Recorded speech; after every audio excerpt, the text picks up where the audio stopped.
Hello and welcome everyone. So in today's video, I will be talking on the round tripping because this term has been in news for quite some time, and if you are reading newspaper, watching some news, you must have come across this term. So in the simplest manner, I would say round tripping means what goes out, it comes back. Okay, let me give you an example here.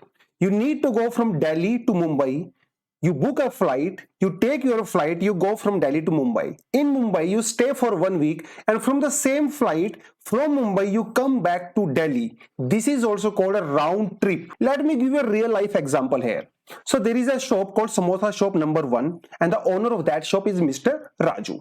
There is another shop which is also a restaurant, and the owner of that shop or restaurant is Mr. Sham. Now what happens to, in order to make samosa, Raju needs to purchase like flour, potato, spices. Suppose Raju and Sham, they have an agreement. Under that agreement, Raju purchases worth 100 rupees of flour, potato and spices and other stuff from the shop of the Sham. Okay, that is going there.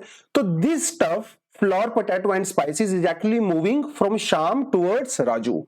Now what happens after some times, Sham again comes back to the shop of the Raju and purchases the samosa in 100 rupees itself.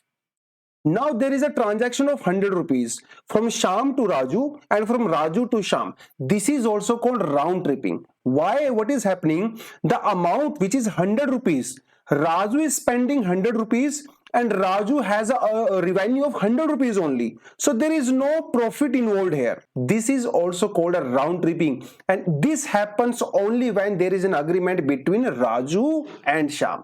But what is the purpose? Why Raju and Sham are engaged in this kind of activity? Let me explain. Their purpose is to inflate the revenue of their business in this case. They want to show that their company is actually making huge revenues. They want to project an image of their company in front of the world that look, they are much bigger business than in reality they are not. In newspaper and in news, when we hear the term called round tripping, we actually come across other terms also like stock market, SEBI, tax haven, participatory notes, money laundering, FPI, FII, etc. These all terms are actually related with the round tripping that I'm going to explain now. So listen to me very carefully. Let me give you an example to make whole this thing very simple. There is a company called Pyare Lal Limited in India, and this company actually generates a lot of black money. So they resort to a practice of tax evasion. Generating black money and tax evasion are obviously a illegal practice. There is another company or entity in Mauritius. In this example, Mauritius is taken as a tax haven. There are other tax havens also, like we have Cayman Island, we have Bahamas, we have Ireland, or we have some others also. Why we call them as a tax haven? Because their privacy laws are very strict. If you open a company in Mauritius or some other tax havens, they never tell who is the actual owner of that company. Their corporate taxes are very low. Opening a company is also very easy in Mauritius or in tax havens. Within hours, you can open a company. You don't need to construct your office or something. No, your company can just be present on the papers only. Now suppose Pyare Lal Limited has generated 1,000 crore of the black money. How they are going to use this entity in Mauritius to convert that black money into white money? The first step is to transfer that money from India to Mauritius. They do that through the channel of Hawala. Now, for the sake of simplicity, let's imagine that a company which is in the Mauritius, that name of that company is Singhania Corporation. So now what we are going to do? Pyare Lal Limited through Hawala transfers 1,000 rupees to Singhania Corporation, and through some channels Singhania Corporation further invest those 1,000 crore rupees in the stocks, in the shares of Pyare Lal Limited. But this process is not that simple. This is quite complicated. Let me try to explain it to you. So what is happening in Mauritius? Singhania Corporation actually has relation with some other companies also, and all those companies are actually fake. All these companies are engaged in some sort of trade activities. They do not have any real kind of transaction, real kind of trade. This is just for the sake of showing that yes, some legitimate business is going on.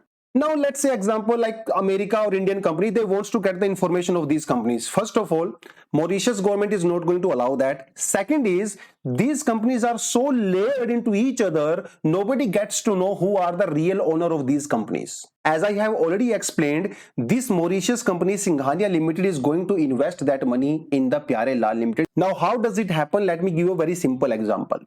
In this case, Pyare Lal Limited is a registered company. Now there are some FPIs also, foreign portfolio investors. There are some FIIs also, foreign institutional investors. They are also registered with the SEBI. Now what happens? FPI buys 1,000 crore rupees of share from the Pyare Lal. Now these shares are owned by these FIIs and FPIs. Now these FPIs actually issue participatory notes in the market.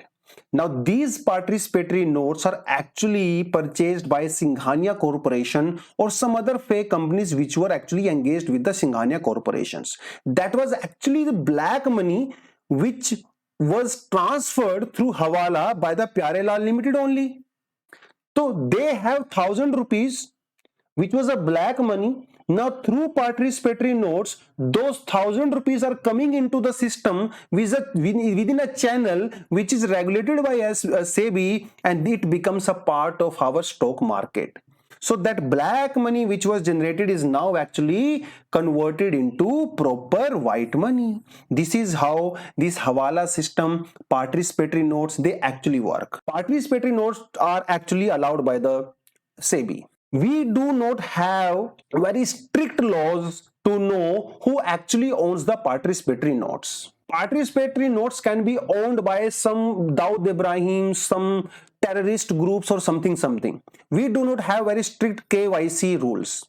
We have some rules, yes, but things are so complicated out there, they are so layered into each other, you can never pinpoint who owns the participatory note. Now, what is the impact of that?